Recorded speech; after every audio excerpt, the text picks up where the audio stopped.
I want to talk with you today about the city as service, the idea that we are moving into a new relationship with our cities. And I believe that that relationship is difficult to map to from where we are today, that we are in the process of discontinuous change, right? That we're in the process of moving into a future for which the past is a bad roadmap. And I'm going to share with you four forces that I think are really shaping that future. There's obviously a lot of ground to cover here, and I know that many of you are experts, and so there's whole bits of stuff that I've left out, including things like green building, green infrastructure, and so on, because I know that there is more knowledge in this room than I have by far. So just to get going, I wanted to start at the very highest level, because that's what I do for a living. I talk with folks about the biggest picture and how that picture is changing and what that means to their lives. So we're going to start with the force of planetary limits. It is no secret, I hope, that we live on a single planet, that we are utterly reliant on the biosphere of that planet for everything in our lives, for our entire civilization. That we are part of that planet for as long as we can anticipate. There is no planet B, right? Even the Earth-like planets that we're finding out there are, like 100,000 years of travel away, right? So there's no, easy vacation home in a universal sense. And we also, of course, are inhabiting that planet in a new way. Human population is on its way to being 10 billion, 9 billion if we really get some things right. We've already, though, reached peak baby, a fact you may not know. There are no longer more babies being born every year, where we've kind of leveled off. And now, basically, our population growth is due to longevity. It's due to people not dying, which is a hard thing to argue with. However, that does mean that we will soon be in the position of having the most humans who've ever been alive, and possibly the most humans who ever will be alive at one time. And those humans will be living in cities, right? We are already an urban species. Cities are adding 200 to 250,000 urban dwellers every day. That's a city the size of San Francisco every 3 to 4 days. And within the next 40 years, that means that we're going to see the largest building boom in human history, and probably the largest that will ever occur. Making cities is now the major thing humans do. And those cities are growing precisely because they offer people an opportunity at a better life, right? Cities are the best mechanism we have for raising people out of poverty. And we've seen the global middle class, those people who are no longer living only from necessity, but are able to actually save money, invest, buy things, growing rapidly. We'll have 3 billion people in the global middle class by 2030. We'll have 5 billion by 2050. And that means billions, of course, billions and billions of phones, electrical service, refrigerators, washing machines. If you don't think a washing machine is important, I encourage you to watch Hans Rosling's talk about washing machines and his family in Sweden. It also means a lot of competition for resources, a lot more pressure on the supplies we have of things.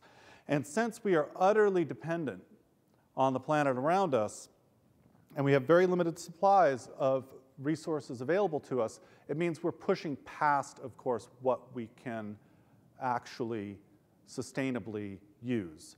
And the results are everywhere all around us.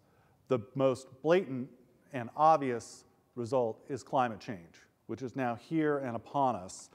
We're all connected to the same set of climate systems, and so far that's not going very well. As you may have noticed, this is, for example, a river of melting ice water. And we're more and more beginning to understand the precise nature of that problem. How many people here read much of the IPCC's latest report? Wow, you're like a dream audience.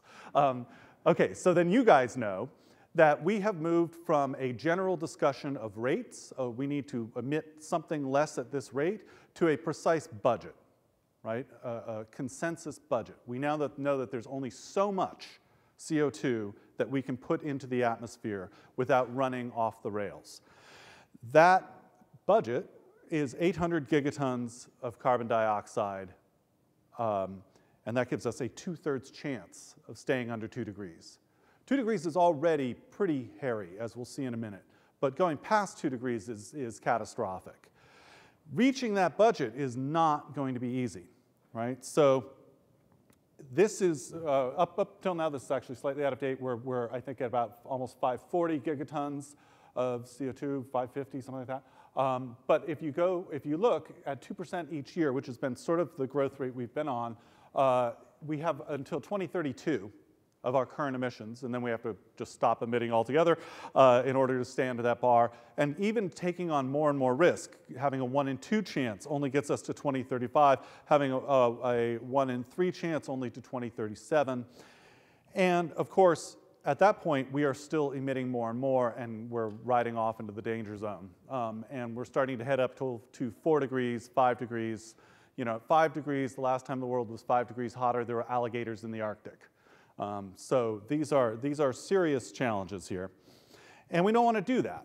But what it means is that we have to start to think about how much time we have left to stay within that budget. As I said before, growing 2% a year, we're there very quickly. Even if we leveled off and grew no more, but just kept emissions flat, we're going to run out of budget in the late 2030s. Declining 2% a year, we buy ourselves some time, right? But we're still running off the rails mid-century.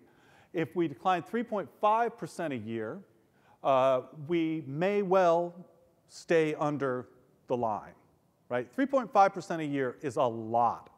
It's a lot of emissions reductions.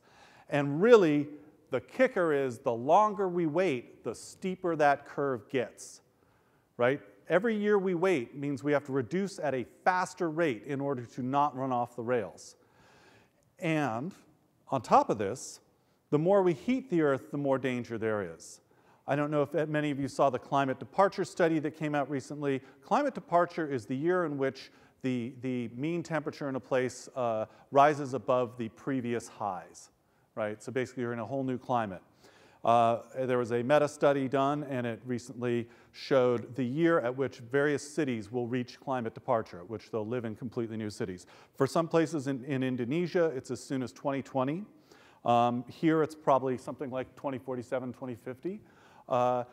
And that's wild, right? That's living in a new time and place. It's living on a new planet, fundamentally. And we know that when you add that much heat energy to a system, weird things start to happen. People described Sandy as a black swan. Sandy wasn't a black swan. Sandy was a black elephant, right? Black elephants are the things that are sitting right in the middle of the room that everybody knows about and nobody refuses to acknowledge, right? There are things that surprise us but don't, right? Climate disasters are black elephants. We know that they're going to become more regular, more severe. We know that, in fact, large parts of the world are becoming uninsurable, right? That reinsurance agencies will not back up insurance there. We know that there's residual damage occurring. Residual damage is the most bloodless term for a very horrific thing, which is places where the cost of adaptation simply is not worth saving the place, right? So a place which doesn't have enough inherent value to be saved is termed residual damage. And residual damage is going to be like a guiding principle of the next 20 years. We know that in order to avoid this getting much worse, we're going to have to cut emissions a lot. And we know that the countries that are emitting the most are going to have to go first, right? It's just the way that the world works. And we know that the emissions are pretty steep, that we're going to have to come down to the globally equitable, sort of sustainable level is about 1 ton of CO2 per capita.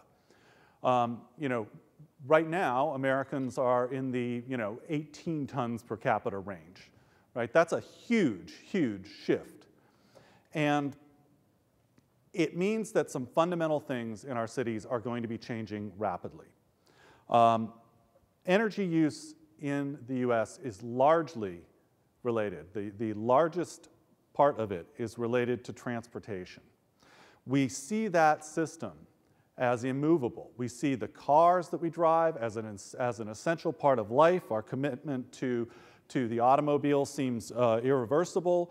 We see the infrastructure that we've built for that system to be just the way things are, and we're still building more of it. We see the places that we've built that are utterly car dependent as the way that, that places come now. But that which can't go on doesn't. And we have put ourselves in a situation where huge portions of our cities are vulnerable, right? So this is a map of the shortest way to get from point A to point B in a Florida suburb, right? This is a structurally brittle place. Not that many roads, in fact, probably only one, needs to go out before point A and point B are no longer connected, right?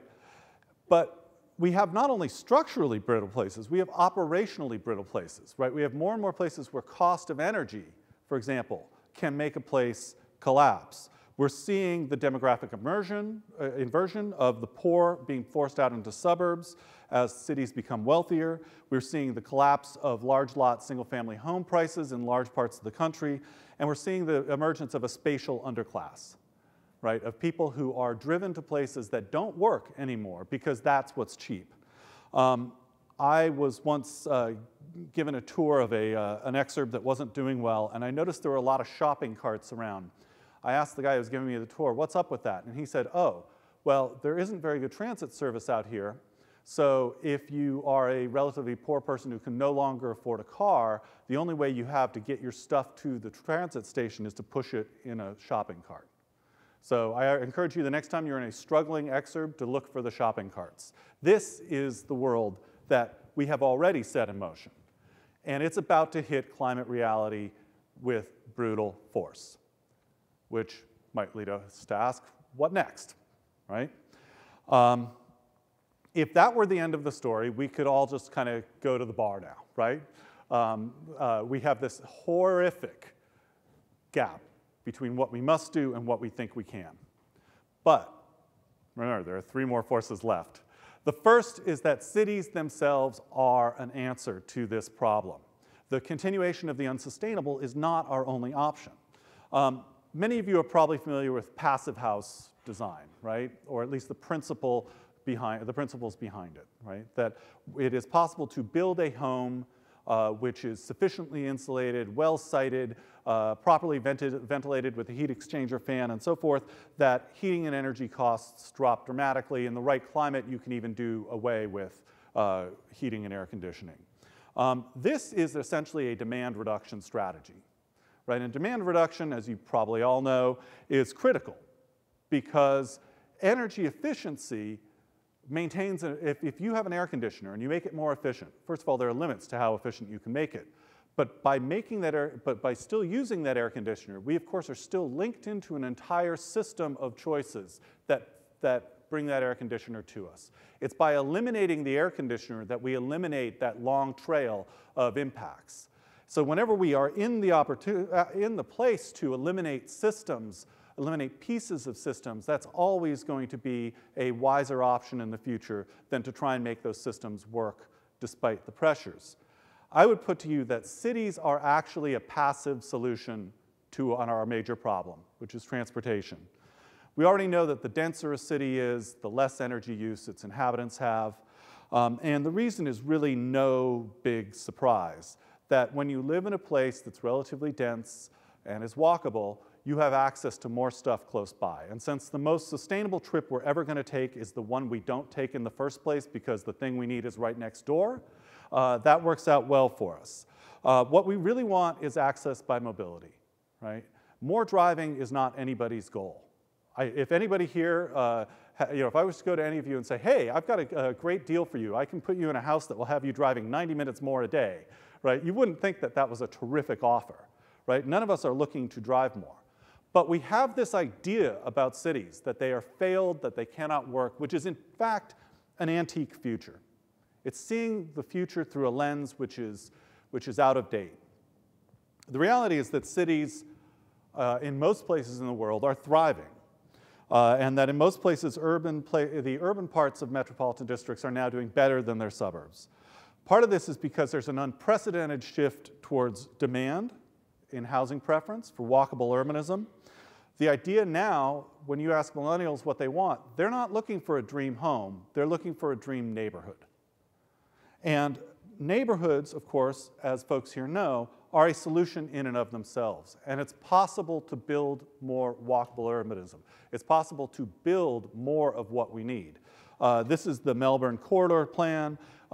They basically came up with a way for concentrating all of their future growth along transit lines, making every one of the places in green essentially unchanged and yet turned into walkable urbanism by proximity to stuff.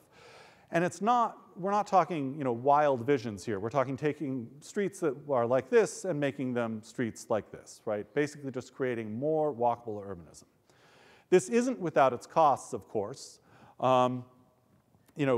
We have so successfully made this change that in most successful cities, housing prices are rising much faster than incomes. I'm from the Bay Area, where housing prices are rising at just astronomical rates. And there's a simple reason for this. It's supply and demand. We haven't built enough housing, right? And so one of the things that we're going to need to deal with is how do we increase housing supply at a really rapid rate in cities that are doing well. And that and the building of walkable urbanism, of course, can go hand in hand. There's no conflict there at all. And when people live in more walkable places, of course, we tend to live in smaller units. This is a 36 square meter apartment in Sao Paulo. A lot of people are taking to calling these apartments, right? And by our conventional way of looking at things, this seems kind of crazy, right? 36 square meters, that's nothing. That's like roughly 350 square feet, right? Something like that. And however, what we don't recognize is that this house works differently than homes that we're used to thinking of.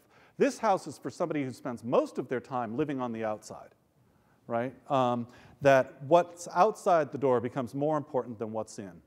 And when you start to look around and think, well, how can we possibly accommodate all this density with people who want to be outside as well, we start to realize there's one simple answer, and it's the roads and parking spaces. In Seattle, roads and parking alone make up 40% of the land area. It's much more in some other North American cities. And we can put that space to good use. We can turn it into green infrastructure and open space. We can use it to help us make our cities more climate rugged and resistant. But we can also use it to change the way that we're living and moving. Space for people, we need it. And biking and walking have sustainability benefits, of course, but they also have profound benefits in terms of our health and social life. Many of us tend to think of time of walking and biking as things that are just too time-consuming to fit into our lives. But there's this great researcher in Seattle named Alan Durning who bikes and walks to work. And a guy came to him and said anyway, so somebody said to him, why, how could you possibly afford to take this time, right? You're a busy guy. And he was like, okay, he's a quant guy. He was like, yeah, let me figure out, am I being crazy with my time allotment here? And so he looked at the amount of time that he was spending, and he said, well, to be fair, I better factor in other things like, the time it takes to park. And then he's like, and I better factor in the health effect.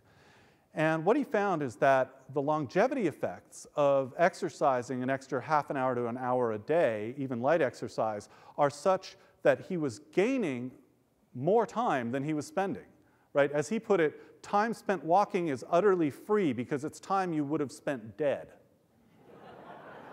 And it's possible to build urban space that's really designed for people.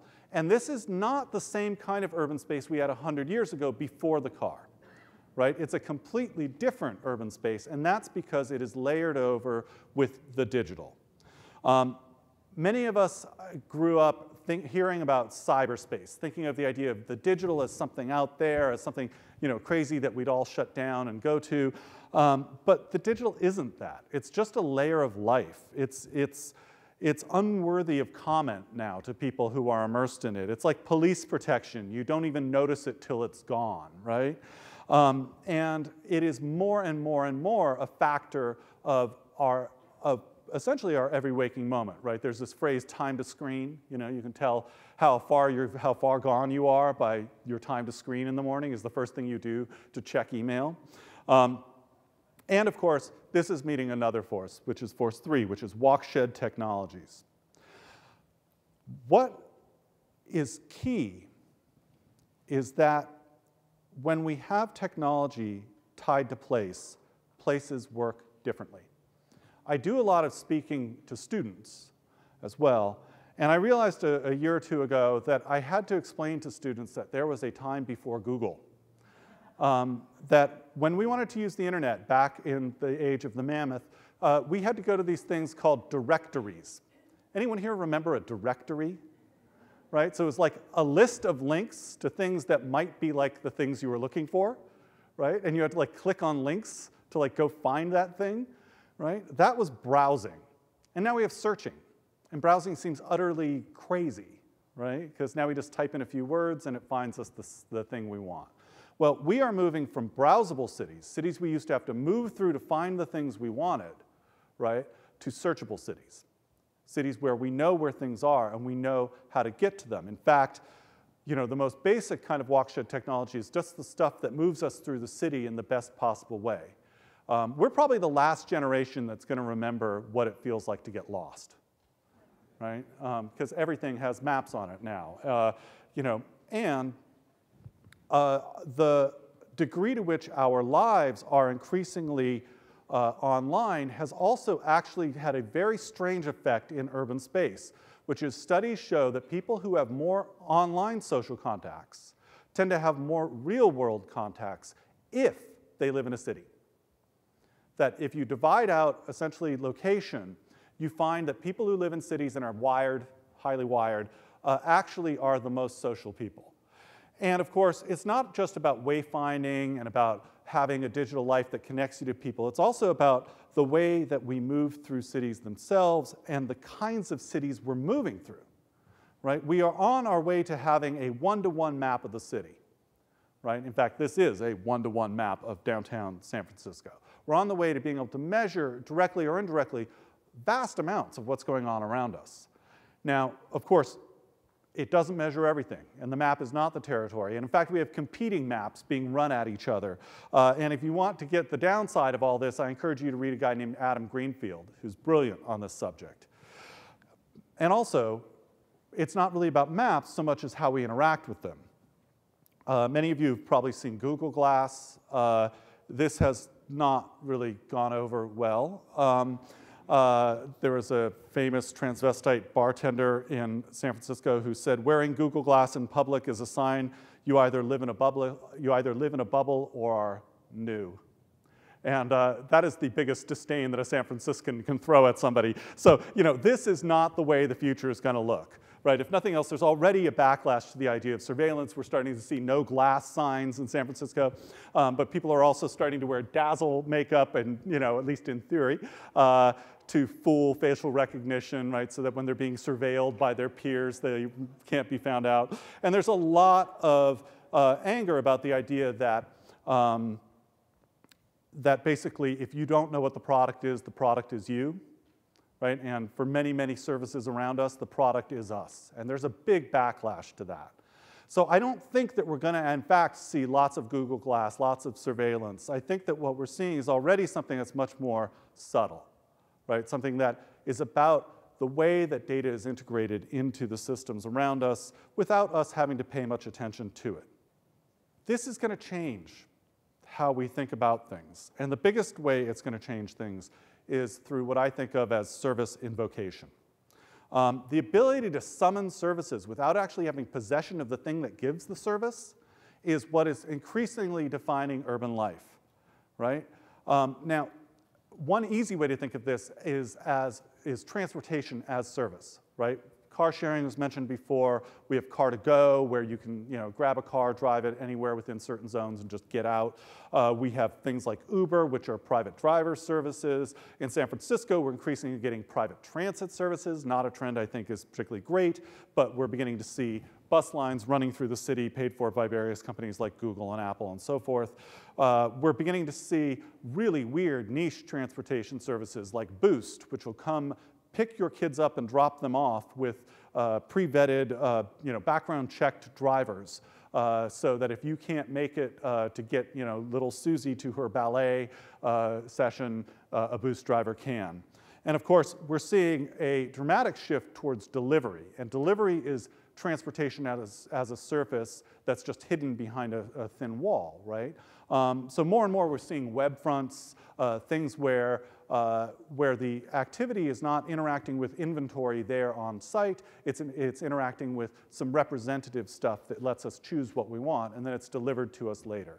And since delivery is dramatically more sustainable than driving to get things, this is inherently a good idea.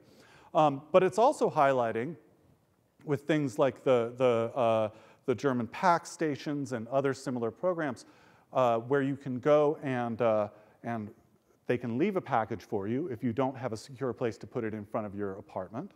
And then you just go, you swipe a card or type in a number and it spits out your package. This is highlighting the degree to which services are starting to be designed for people who don't own cars, right? Whose means of carrying things through the city is not the trunk of a car, but a backpack, right? So designing digital layers for people who live with backpacks, right? Live out of backpacks. How many people here own a home drill? Okay, my favorite statistic in the world, the average home power drill is used somewhere between 6 and 20 minutes in its entire lifetime, right? And most of us buy home drills for the same reason I did. I wanted to put some holes in the wall to hang a picture, right? So what we want is the hole, we buy the drill. This is a crazy way of organizing society, right? And more there are sharing services, and I know we're going to hear a lot more about how people are working peer-to-peer and in other ways to share products, right? What I want to say, though, is that there's a way in which some of this stuff is starting to transcend our understanding of it. For example, the Japanese have taken this to a whole new level. This is a cat-sharing cafe, where people who can't have cats in their apartments can come and have a cup of tea and pet a cat. And more of our life is connected to ways in which we are able to track and share, right? The ability to track and trade objects is now pretty superficial, but even weirder, I think, is that place is becoming a service, right? We are really unused to this. This is something that is a native 21st century thing, that spaces are becoming recombinant, reconfigurable. It's easier to use a space for a very short time. Are most of you familiar with the idea of pop-up stores? Right? Okay, so a pop-up store, if you think about it, is a digital network instantiated. Because if the pop-up store didn't already have a large Facebook group, a large number of Twitter followers, et cetera, and it just moved into a store and nobody knew it was there, it would fail immediately. Right? The precondition to having a pop-up store is having a network of people who want the thing. Right? So it's just an instantiation in temporary space of a need. We're seeing more and more of these things like co-working spaces and so forth, but we're also starting to see it in residential. If I had more time, I'd talk about how residential spaces are increasingly becoming flexible spaces where people have the ability to expand their effective space at need. So things like shared kitchens and dining rooms in large buildings where people can entertain even if they live in a 360 square foot apartment. And it's important to remember, I think, that the technology that we're dealing with is still accelerating at an incredibly rapid rate. And that one of the things that that's doing is generating a new way of interacting, which hasn't existed before, which is the trust grid, right? And the trust grid, simply put, is I don't know you, but you and I have enough connections in ways that I trust, that I'm going to trust that you are as if you are part of my community. I'm going to trust that you are somebody who I can rely on, right? That is not a thing that we've done in the past, and it is increasingly becoming the way the world works. And I think that the combination of technological acceleration and that social change is going to mean that more and more things that we've thought of as permanent, as things we own, as things that just exist, are in fact turning into services around us. And that means that space is a service, movement is a service, product use is a service. The city becomes more and more a bundle of services, not a set of places alone. We're used to seeing the world from behind the windshield of the 20th century. I am pretty sure that we're going to see a very different world in the next 20 years. You can reach me here. Thank you very much.